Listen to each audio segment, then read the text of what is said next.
दोस्तों, आज की वीडियो में आपको एक ऐसे शख्स के बारे में बताएंगे जिसने बहुत ही कम समय में दुनिया के सबसे ज्यादा अमीर बनने का सफर तय किया है, वो भी बिना किसी पुश्तैनी बिजनेस और संपत्ति के। दोस्तों, हम बात कर रहे हैं एलन मस्क के बारे में, जिन्होंने हाल ही में सोशल मीडिया प्लेटफॉर्म ट्विटर को भी खरीद लिया है। इस वीडियो में आप जानेंगे कि कैसे जीरो से शुरू करने वाले एलन मस्क दुनिया में इतने प्रभावशाली और सफल व्यक्ति बन गए। एलन मस्क का जन्म 28 जून 1971 को दक्षिण अफ्रीका के प्रिटोरिया में हुआ था। एलन मस्क के पिता एरोल मस्क इलेक्ट्रिक इंजीनियर और पायलट थे। एलोन ने अपने पिताजी के साथ रहते हुए अपनी शुरुआती पढ़ाई अफ्रीका में ही पूरी की, जहां स्कूल में कुछ बदमाश बच्चे उनसे मारपीट किया करते थे। एक बार उन बच्चों ने मिलकर एलन मस्क को इतना मारा कि वो बेहोश हो गए और इसके बाद उन्होंने एलन मस्क को सीढ़ियों से नीचे फेंक दिया। उन्हें हॉस्पिटल में एडमिट करवाया गया और काफी दिनों बाद उनकी याददाश्त वापस आई। इस घटना के बाद एलन मस्क को आज भी सांस लेने में तकलीफ होती है। एलन मस्क का सबसे पसंदीदा विषय कंप्यूटर था। उन्होंने किताबों की मदद से कंप्यूटर सीखा और प्रोग्रामिंग करके ब्लास्ट नामक एक गेम बनाया। यह गेम उन्होंने एक अमेरिकन कंपनी को $500 में बेच दिया था। उन्होंने अपने स्कूल की फीस इन्हीं पैसों से भरी। बाद में एलन मस्क ने कनाडा जाकर अपनी पढ़ाई पूरी की और कनाडा के नागरिक बन गए।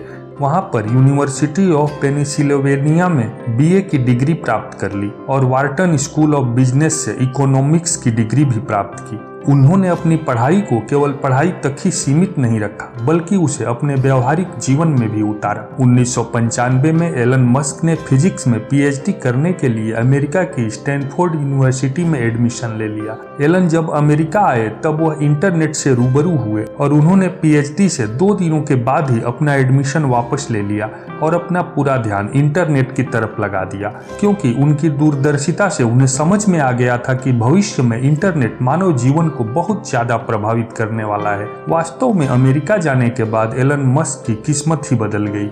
एलन मस्क ने अपने भाई के साथ जो पहली कंपनी शुरू की थी उसका नाम था Zip2। 1999 में यह कंपनी कॉम्पैक्ट के पास चली गई और एलन को उसमें अपनी हिस्सेदारी के अनुसार $22 मिलियन मिले। 1999 में ही उन्होंने अपनी दूसरी कंपनी X.com शुरू की, जो कि पैसों के ट्रांजैक्शन का काम करती थी। तब कॉन्फिनिटी नाम की एक कंपनी का भी यही काम था और वह कंपनी भी X.com में मिल गई और X.com का नाम हो गया पेपाल।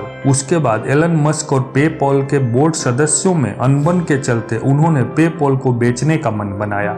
बाद में ईबे ने पेपॉल को खरीद लिया, जिससे एलन को $165 मिलियन मिले। एलन मस्क ने अपनी पिछली 2 कंपनियों से मुनाफा कमा के स्पेस में हाथ आजमाया। 2003 में रूस गए। वहां पर वह 3 इंटरकॉन्टिनेंटल बैलिस्टिक मिसाइल रॉकेट लेना चाहते थे, लेकिन एक रॉकेट ही $8 मिलियन का था।